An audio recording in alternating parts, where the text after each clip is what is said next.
Allez, je vais finir par cette dernière info et ça tombe très bien. Bon, il y en aura encore plein d'autres, vous inquiétez pas. On se reverra mardi. Alors, il faut qu'on regarde mon planning, je suis pas sûr. Mardi, je crois même pas du tout, je suis à Nantes. Mais on en parle dans quelques instants, fini par cette actualité-là. Oui. Tant que mon cerveau de vieux reprenne un petit peu le fil conducteur. Toujours est-il que... Et je finirai par cette information qui, je vais être très honnête avec vous, je la trouve 1000 fois plus importante de tout ce que je vous ai raconté là pendant 1h30. Et pourtant, on a vu des choses XXL, des choses très importantes. Des données personnelles, des fuites, des potentiels deepfakes, etc., etc. Pour moi, cette information, et je vous mets le lien là, hop, tiens d'ailleurs, sur Twitch, là maintenant, vous avez le lien là en dessous sur YouTube. Que s'est-il passé?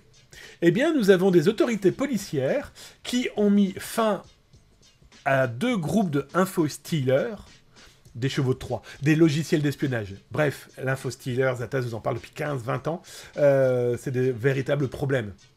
Si vous voulez retrouver d'ailleurs sur les résumés de l'émission, revenez au tout début, si vous regardez l'émission complète sur YouTube, vous la retrouverez en petits bouts, selon les sujets qui vous intéressent.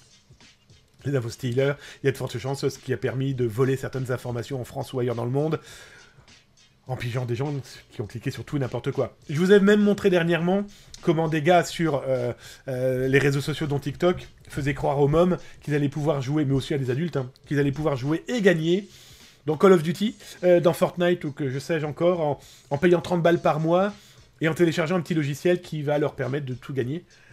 Sauf qu'ils ont oublié de leur dire que potentiellement le petit logiciel était un info-stealer. Et donc du coup, eh bien, nous avons les autorités qui ont tapé très clairement dans Redline et Meta. Et on en a parlé il y a quelques jours, au moment véritablement de l'action policière. D'ailleurs, je vous avais montré cette image où les autorités ont fait comme le cas de Logbit, quand ils avaient infiltré l'un de ses serveurs, ils avaient affiché eh bien, tous les affiliés, et en leur expliquant « on va venir vous chercher ».